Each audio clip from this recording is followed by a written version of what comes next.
Kita kembali ke debat Rafizi KJ berkaitan dengan PTPTN dan juga hal itu masa depan pendidikan negara. Terima kasih kepada para hadirin dan juga penonton di rumah yang masih setia bersama kami. Dan berlalu sudah pusingan pertama, hujah-hujah bernas telah dibentangkan dan kita telah dengar pada kedua-dua pihak angka yang pelbagai yang saya tidak pasti siapa yang ikut angka tersebut. Saya pasti semuanya bersorak kerana gembira dengan pihak masing-masing. Tapi saya berharap kepada mereka yang berada di rumah, pilihan di tangan anda. Tetapi kita belum berakhir, kita akan pergi kepada pusingan seterusnya. Pusingan ini agak menarik. Untuk round ketiga, ini macam wrestling pula, macam boxing. Okey, kita akan berikan peluang kepada kedua-dua pendebat untuk mengajukan soalan kepada satu sama lain. Pertamanya, YB Khairi akan ajukan soalan kepada saudara Rafizi dan saudara Rafizi diberikan 4 minit untuk jawab. Dan kemudian saudara Rafizi selesai menjawab, diberikan peluang untuk bertanyakan kepada YB Khairi dan YB Khairi akan berpeluang untuk menjawab dalam tempoh yang sama 4 minit juga. Jadi tanpa melengahkan waktu, kita serahkan kepada YB Khairi untuk tanyakan soalan kepada saudara Rafizi. Silakan. Terima kasih. Soalan saya kepada saudara Rafizi mudah saja ya. Kita nak tengok sejauh mana komitmen Pakatan Rakyat terhadap konsep pendidikan yang percuma. Ya. Jadi pada malam ini saya nak tanya kepada saudara Rafizi, apakah persediaan kerajaan-kerajaan negeri Pakatan Rakyat di negeri Selangor dan juga mungkin di negeri Kedah untuk menawarkan pendidikan secara percuma ya, di universiti-universiti di bawah pengendalian mereka. Saya tanya soalan ini sebab kita dikejutkan semalam ataupun 2 minggu yang lepas dengan berita iaitu di College University Insaniah Kedah, Queen, di bawah kerajaan negeri Kedah, bukan setakat nak memansurkan yuran, tapi akan menaikkan yuran bagi pelajar-pelajar. Jadi ini jelas tidak menepati konsep yang dibawa oleh saudara Rafizi pada hari ini. Tapi memang betul lah, mungkin Kedah ni sebab dulu pun dia suka aku. Satu lagi soalan ni, sikit lagi. Sudah sekali, kita berikan kepada Rafizi untuk jawab. Okey. Assalamualaikum, selamat kembali. Soal pendidikan tinggi ini pertamanya saudara Khairi cukup jelas. Ia soal antara persekutuan dan juga negeri.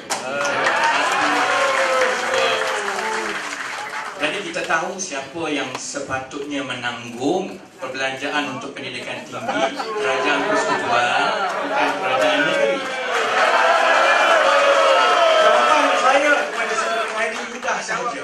Kalau kita sanggup, kerajaan persekutuan dan kerajaan negeri sanggup berkongsi pendapatan negara secara adil, maka boleh kita bincangkan tentang cuma ditanggung oleh kerajaan negeri. Contohnya Pulau Pinang dan juga Selangor Antara dapat bertenang ya.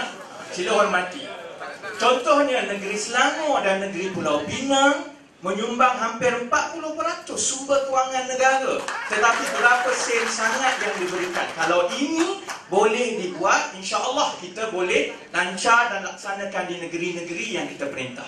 Tetapi saudara-saudari, saya nak sebut juga, di Selangor contohnya kita sudah buat yang terdaya dan termampu. Cuma kita ada masalah kerana kita mewarisi kolej-kolej dan universiti ini daripada UMNO Barisan Nasional. Kita mewarisi kos yang sangat tinggi. Contohnya, saya bagi contoh UNICEF. UNICEF bila dibuat audit, dilihat kos pembinaannya hanya sekitar 200 juta. Tetapi kos yang termasuk di dalam buku yang terpaksa dibayar berkali-kali ganda daripada itu. 2 minggu yang lepas, Pakatan Rakyat telah mendedahkan bagaimana di kuis Kolej Universiti Islam Selangor ada masalah besar kerana kuis semasa pentadbiran UMNO Barisan Nasional dahulu telah menganugerahkan satu konsesi pembinaan dan penyelenggaraan asrama selama 30 tahun. Yang dapat ini, saudara-saudari, adalah seorang adun daripada Selangor, Adun PN, Adun Pematang sendiri. Dan kalau lihatnya, segala-galanya atas angin. Dia hanya dapat konsesi, dia berikan kepada Bina Budi Holding untuk dibina, kemudian dia ambil keuntungan berkali-kali ganda dengan menekan pelajar, saudara-saudara. Ini perkara-perkara yang sebenarnya Harap penyokong UMNO dapat bersabar. Ini perkara-perkara yang saudara Khairi saya mohon bawa kembali kepada Kerajaan Barisan Nasional. Kerana janji kita di Selangor kepada pelajar-pelajar di Kolej Universiti Islam Selangor, kalau Adun Permatang itu sanggup secara sukarela membatalkan perjanjian dia yang menekan pelajar dengan harga berkali-kali ganda, esok juga kita boleh turunkan yuran. Terima kasih. Okey, terima kasih. Dan sila berikan soalan anda kepada saudara KJ.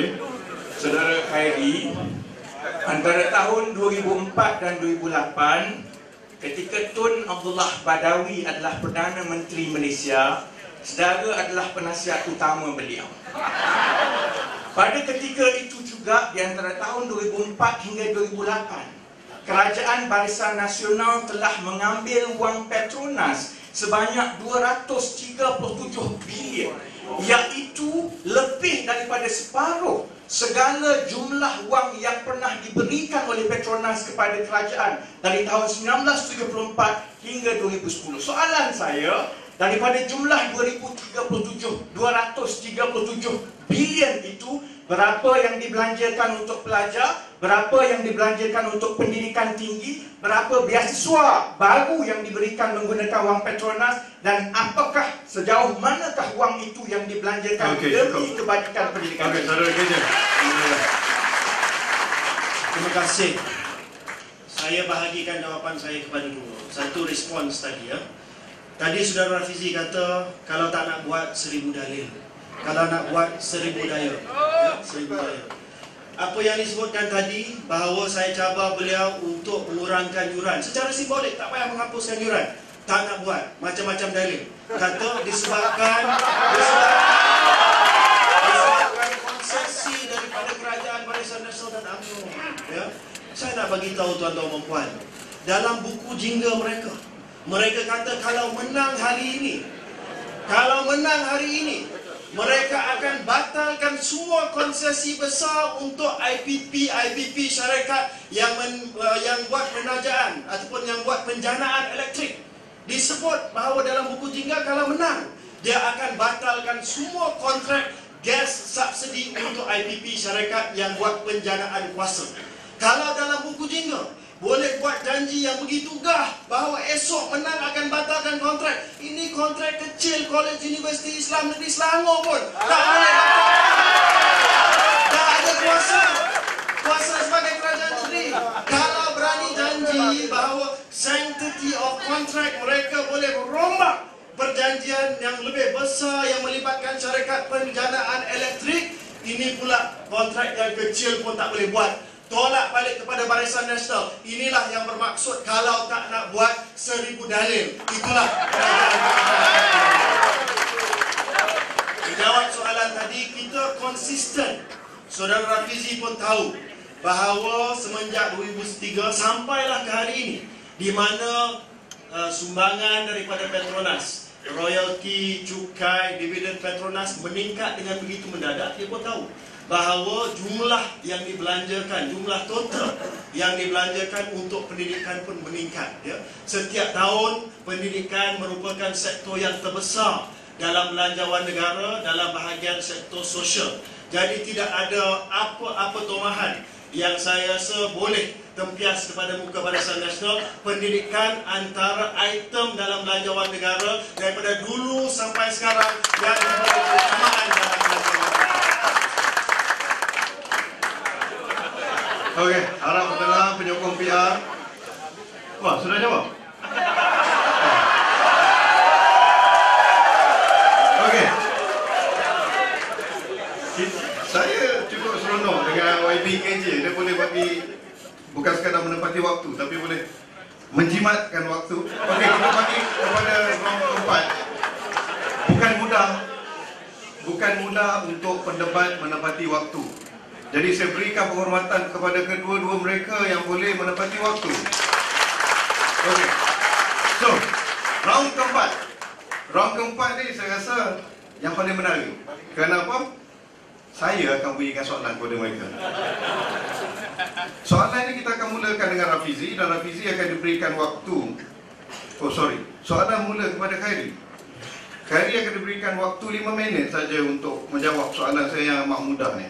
Tak susah. Okey, saudara YB Khairi. Kalau kita lihat isu PTPTN ni, saya yakin dia bukannya budak tak mau bayar PTPTN. Tapi bila kita lihat kepada Twitter, kepada Facebook, kepada blog dan sebagainya, mereka lihat bahawa ada hutang yang lebih besar diambil oleh orang-orang tertentu seperti Tajuddin Ramli, Shahrizad Syahrial, tetapi mereka tidak dikenakan blacklist dan tidak pula dihalang keluar negara. Apakah jikalau hutang sikit itu bersalah dan ambil duit rakyat yang banyak, itu satu keistimewaan? Okey. Tak, ini nanti ada kata, ini bias ni boleh tidak. Soalan yang lebih berat akan dikenakan kepada Hafizi. Okey. Dan nanti sebelum ni kita minta pendirian saudara YB berikan pendirian BN dan UMNO dan bukan pendapat peribadi beliau semata-mata. Silakan saudara. Ya, terima kasih. Mengenai soalan pertama, iaitu jawapan mengenai PTPTN ini, ya. Yang pertamanya saya nak jelaskan di sini bahawa senario yang dilukiskan oleh saudara Rafizi itu misleading, ya. Yang pelajar-pelajar PTPTN jumlah yang telah disaman dan masih belum bayar balik secara total hanya 6% daripada peminjam PTPTN, ya. 94% daripada peminjam PTPTN itu, walaupun mungkin ada yang susah nak bayar, tetapi mereka dapat servis pinjaman mereka. Yang di blacklist, yang menjadi masalah, yang disekat di lapangan terbang dan sebagainya, semuanya adalah 6% saja daripada PTPTN. Jadi tujuan nak batalkan PTPTN ini semata-mata kerana 6% ada masalah. Inilah puncanya isu PTPTN ini dibangkitkan adalah oleh kerana 6%. Itu yang pertama. Yang kedua, saudara moderator sebut bahawa yang di blacklist, yang tak dibenarkan keluar, ini seolah-olah apabila tak bayar 1 bulan di blacklist. Saya nak bagi tahu kepada tuan-tuan dan puan, daripada dia tamat pengajian mereka sampai mereka menerima notis yang pertama adalah 6 bulan. Selepas itu notis pertama 60 hari, notis yang kedua 60 hari, notis yang ketiga 90 hari, notis tuntutan, notice of demand daripada pihak peguam 90 hari, dan failkan saman di mahkamah 6 bulan. Sebelum kes itu dibawa ke mahkamah 22 bulan untuk pelajar itu bukan bayar hutang sepenuhnya, tetapi cuma berhubung dengan pejabat PTPTN dan mula bayar hutang secara berskala yang kecil. Pegawai-pegawai PTN kata kalau bayar hutang 100-200 pun tak apa, kerana akaun itu diaktifkan. 22 bulan tuan-tuan puan, bukan soal 1 bulan, 2 bulan, malah 6 bulan NPL tak bayar baru dia blacklist. Tidak, 22 bulan. Jadi disebutkan tadi soal Tajuddin Ramli, disebutkan tadi pinjaman kepada NFC dan sebagainya. Pinjaman NFC tetap perlu bayar semula. Mana kita kata NFC tak perlu dibayarkan semula, malah kita anggap isu ini sebagai isu yang serius. Dan apabila isu ini bangkitkan, kita tuduh di mahkamah. Kita tak boleh cakap secara detail kerana kes mahkamah, tetapi isunya adalah isu hutang. Prinsipnya adalah hutang mesti dibayar semula. Dalam kes Tajuddin Ramli, tuan-tuan dan puan, saya mengikut sumber-sumber, saya dapati bahawa Dana Harta tidak mengalami apa-apa kerugian dalam kes Tajuddin Ramli. Dalam kes Tajuddin Ramli, tuan-tuan dan puan, dia pinjaman komersial. Pinjaman komersial dalam kes-kes, terutamanya kes yang melibatkan kegawatan ekonomi dulu tahun 1997 dulu, dia akan ambil potongan daripada apa yang dihutang oleh si hutang tersebut, ya. Jadi dia akan ada haircut yang seperti mana yang kita bagi. Tapi dalam kes Tajuddin Ramli, kita tak tahu sebab penyelesaiannya dibuat di luar mahkamah. Bukannya di dalam mahkamah, tetapi Pakatan Rakyat dia bawa kes ini, dia kata bahawa Tajuddin Ramli tak perlu bayar 500 juta ringgit Malaysia dan dihapuskan hutang itu dengan begitu saja. Dia tak ceritakan bahawa mungkin ada penyelesaian di luar mahkamah yang menyebabkan beliau membayar sebahagian daripada hutang tersebut, ataupun ada hutang-hutang yang lebih daripada 500 juta ringgit itu yang sudah dibayar. Dan untuk makluman tuan-tuan dan puan, Dana Harta yang kutip hutang lama daripada krisis kewangan ini ada kadar kutipan sebanyak 60%. Jadi kadar kutipan mereka jauh lebih tinggi daripada agensi-agensi di Korea, di Indonesia dan juga di Thailand. Apa yang kita buat dalam kes Tajudin Ramli, saya percaya adalah untuk kita mencapai penyelesaian, dan saya yakin bahawa dana harta tidak mengalami kerugian dalam kes Tajudin Ramli. Okey, saudara Rafizi. Kalau kita perasan tadi YBKJ ada timbulkan isu. Dia kata apa yang cuba dibawa mengenai penghapusan PTPTN, pendidikan percuma, ini bukan dasar PR, tapi dasar PKR. Dia tak ada dalam buku jingga. Kenapa DAP dan PAS tidak ada keputusan sama dalam isu ini? Adakah ini hanya langkah populis menjelang PRU 13 untuk PR meraih atau PKR meraih undi golongan muda? Dan lebih menarik lagi, bagaimana pula kedudukan Supremo PKR Anwar Ibrahim yang dulunya sendiri terlibat di dalam penubuhan tabung PTPTN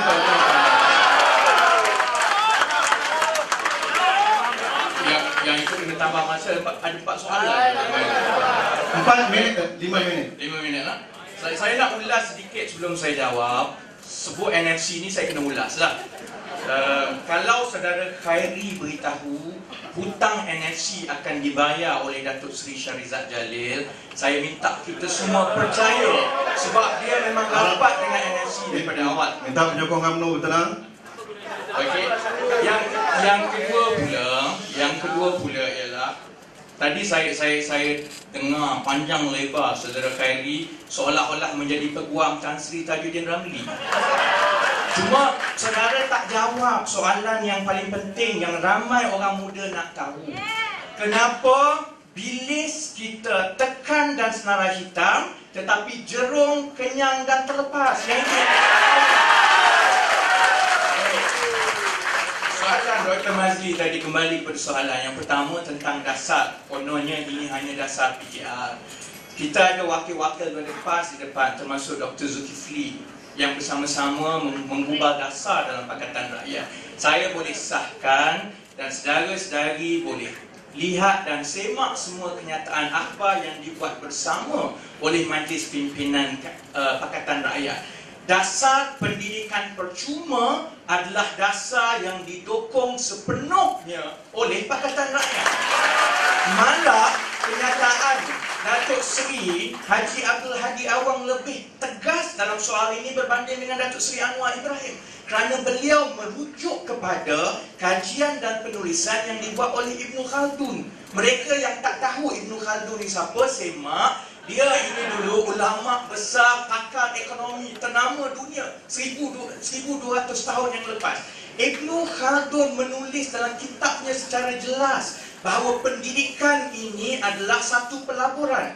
Bila kita sediakan pendidikan bagi kesejahteraan dan bagi khidmat pendidikan ilmu kepada masyarakat, masyarakat yang lahir adalah masyarakat yang berilmu dan terpelajar. Masyarakat ini jugalah yang akan melaburkan kembali wang dan membesarkan ekonomi. Ini pegangan daripada Datuk Seri Haji Abdul Hadi Awang sendiri. Sebab itu saya pelik, saudara Khairi ni kadang-kadang macam dia dalam Pakatan Rakyat. Kami yang buat keputusan dan juga dasar dia yang lebih tahu. Dan yang kedua, soalan Dr. Mazli tentang peranan dan juga kedudukan Datuk Seri Anwar Ibrahim, kerana ketika itu beliau berada di dalam kabinet semasa PTPTN ditubuhkan tahun 1997. Saya nak sentuh beberapa perkara. Pertama, keputusan kabinet adalah keputusan bersama dalam mana-mana sistem pemerintahan parlimen yang macam ada. Tak tahulah takut dalam Barisan Nasional style diktator, tetapi dalam Pakatan Rakyat keputusan yang bersama. Yang kedua, saudara-saudari, semasa PTPTN digubal tahun 1997 dahulu, tujuannya bukanlah seperti yang ada sekarang. Saudara Khairi boleh semak. Tujuannya mengikut handset yang disebut oleh Datuk Seri Najib sendiri di Parlimen adalah untuk membantu golongan yang nak ke universiti tetapi bukanlah untuk menyemarakkan tumbuhnya institusi pengajian tinggi swasta seperti yang ada sekarang. Sebab itu dalam 8 tahun pertama, kebanyakan daripada pembiayaan PTPTN ini pergi kepada IPTA. Itu memang tujuan asalnya. Tetapi bermula tahun 2005 hingga sekarang, pembiayaan IPTS yang meningkat dan mengatasi pembiayaan IPTA kerana perniagaan pendidikan telah diperniagakan.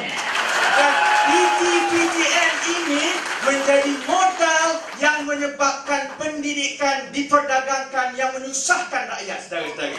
Jadi, kalau moderator nak tanya apa kedudukan Datuk Seri Anwar dulu dan sekarang, keadaannya dah berbeza. Seperti juga saudara Khairi, memang dalam UMNO Barisan Nasional yang memperkenalkan dan memperjuangkan ISA dan AUKU, tetapi kedudukan beliau sekarang berbeza juga. Beliau yang paling lantang di dalam Barisan Nasional yang mahu menghapuskan ISA dan AUKU. Apa beza beliau? Apa beza Datuk Seri Anwar Ibrahim?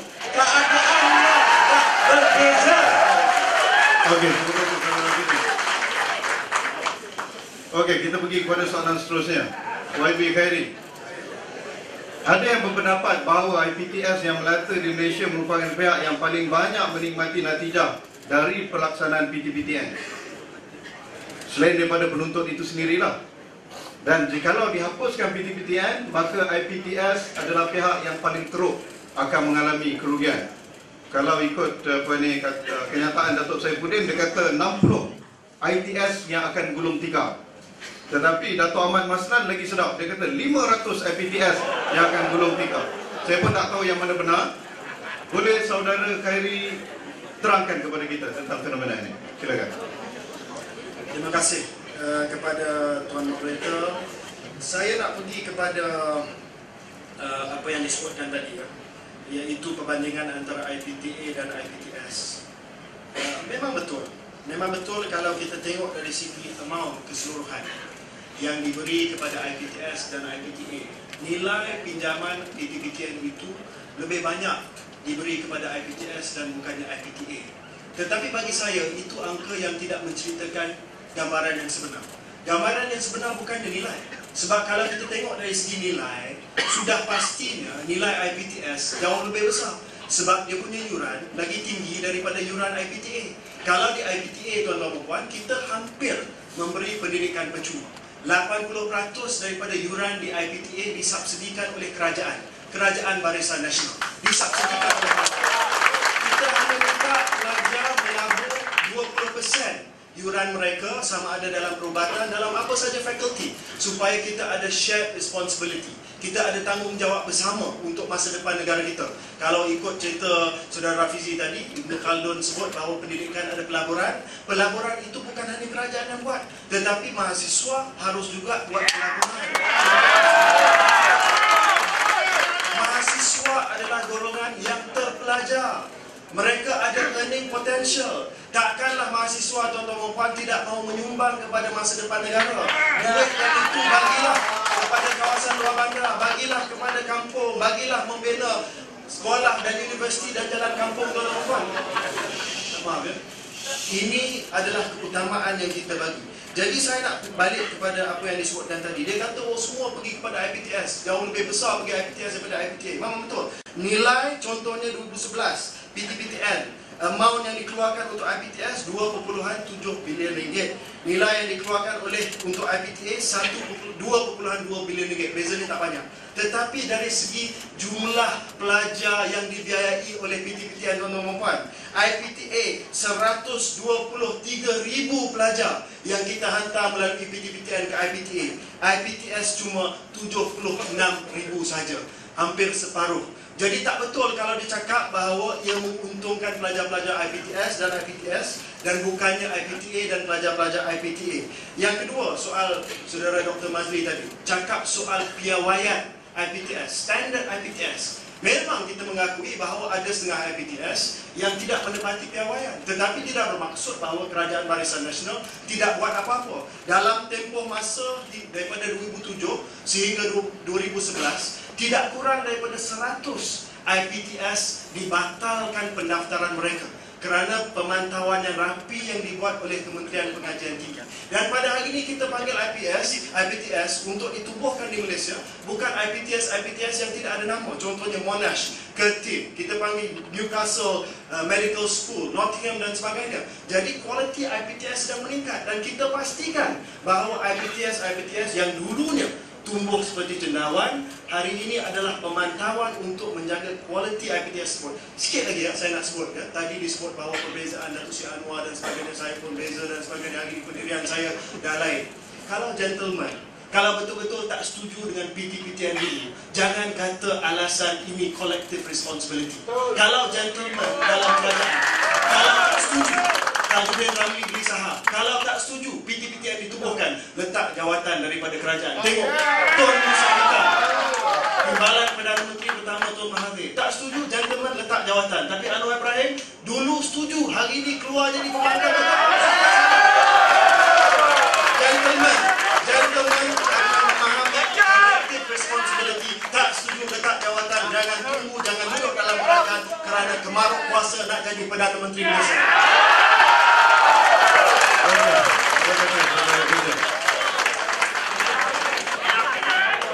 Wah, ya semakin menarik ya. Kita yang duduk kat tengah ni pun pening kepala kan. Okey, Saudara Rafizi, tanpa melengahkan waktu, Saudara Rafizi mengemukakan idea pendidikan percuma dan dikatakan bukan hanya sekadar aspirasi PKR tetapi juga PR. Boleh tanya Dr. Zul ada kat situ, Wakil PAS dan DAP pun. Persoalannya, there's no such thing as free. Ada orang yang akan bayarnya, kan? Jadi expense siapa yang kena bayar? Dan biasa yang ditunjukkan ialah contoh negara-negara Scandinavian country. Jadi kat Scandinavian country ini cukainya hampir mencecah 50% ada di antaranya.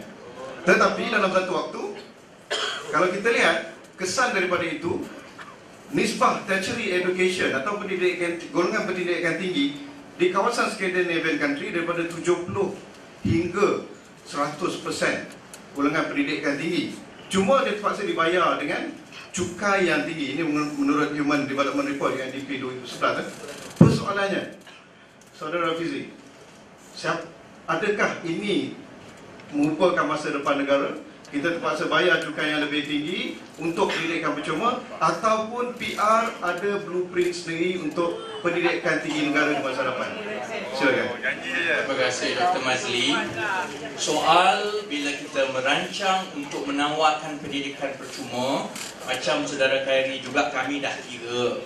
Cuma saya nak perbetulkan daiyah atau persepsi bahawa pendidikan percuma terutamanya yang disediakan di negara-negara Skandinavia itu datang dengan cukai yang tinggi. Saya dah tahu soalan ini akan timbul, jadi saya pergi ke kedutaan Finland. Dr. Mazli, saya nak sebutnya, Finland adalah negara yang top 2, 2 teratas di dunia dari segi kualiti pendidikan, dari segi perbelanjaan pendidikan, dan juga Finland menawarkan pendidikan percuma daripada tadika sampailah ke PhD. Kadar cukai, peratusan cukai peribadi di Finland, kita kena setara, apple to apple. Kita tak boleh sebut yang cukai teratas banding dengan kita. Kita ambil bagi pendapatan RM200,000 ke atas. RM200,000 ke atas, di Malaysia cukainya 26%. Di Finland, untuk RM200,000 ke atas, cukainya hanya 21.5%. Jadi mereka yang mengatakan bahawa negara-negara Skandinavia ini cukainya tinggi, dia tak semak dulu dengan negara-negara tersebut. Sebab soal dia bukan soal meningkatkan cukai untuk kita tawarkan pendidikan percuma. Soalnya ialah membandingkan pendapatan negara, perbelanjaan negara, dan yang paling penting soal keutamaan yang diletakkan oleh sesebuah kerajaan. Di negara-negara seperti Finland, Denmark dan Norway, mereka meletakkan pendidikan daripada tadika sampai ke universiti sebagai keutamaan nombor 1. Bila yang ini jadi keutamaan, maka mereka letakkan wang dan dana yang mencukupi. Sebab itu bila kita tengok peratusan perbelanjaan pendidikan tinggi berbanding dengan saiz ekonomi. Percentage of higher education spending out of GDP. Malaysia hanya 0.83% bagi tahun 2011. Turki yang bagi pendidikan percuma, dia boleh bagi pendidikan percuma sebab dia membelanjakan 1% daripada kekayaannya untuk pendidikan percuma, pendidikan tinggi. Dan Finland, negara yang diiktiraf sebagai negara yang paling baik pendidikannya dan diberikan secara percuma, perbelanjaan tiap-tiap tahun sebagai peratusan daripada kekayaan negara adalah 1.6%. Adakah Finland lebih kaya daripada kita? Tidak. Finland ini adalah sebuah negara yang hanya ada satu produk yang orang kenal, Nokia. Itu pun dah nak habis dah sekarang. Kalah dengan BlackBerry contohnya. Tapi sebab disiplin untuk membangunkan pendidikan percuma, mereka tiap-tiap tahun apabila dibuat senarai negara yang terbaik, Finland berada di atas. Sebab itu doktor, bila kita bandingkan pendapatan negara dan juga perbelanjaan negara dan soal keutamaan, masalah Malaysia, keutamaannya diberikan kepada projek-projek besar. Itu masalahnya. Saya nak ulang yang Tun Abdullah Badawi sendiri sebut masa dia mula-mula dilantik jadi Perdana Menteri. Dia kata Malaysia is a country with first world infrastructure but third world mentality. Kita, Malaysia ini sibuk membina infrastruktur bangunan besar tetapi mentaliti rakyatnya masih lagi mentaliti negara ketiga. Yang itu ditunjukkan di dalam peruntukan perbelanjaan kita tiap-tiap tahun. Kerana memang sebahagian besar daripada perbelanjaan kita perginya untuk membina bangunan, untuk buat projek, tambah jalan dan sebagainya. Sebab itu kita yakin, Doktor, last 1 minute, bila kita tengok kekayaan negara tiap-tiap tahun, kita ada 181 bilion ringgit pendapatan.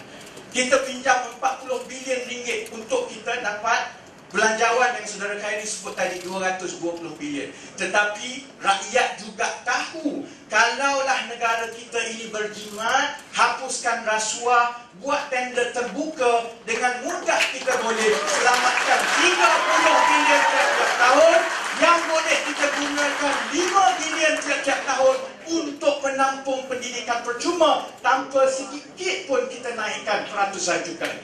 Sekian.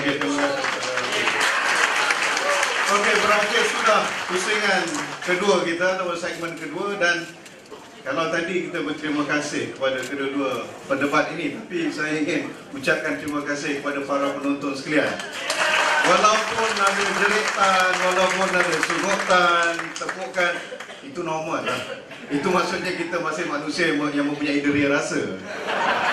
Tapi yang lebih penting, penghargaan diberikan, tidak ada yang begitu emosional, dan setakat ini kerusi masih belum diangkat lagi. Dan diharapkan kita akan kekal begitu. Dan ini kita nak buktikan kepada mereka yang skeptik terhadap budaya debat politik bahawa rakyat Malaysia sudah matang. Betul atau tidak? InsyaAllah kita akan berikan laluan selama 2 minit untuk iklan. Jangan ke mana-mana. Yang di Dewan maupun yang berada di rumah, kita akan bersama lagi selepas ini.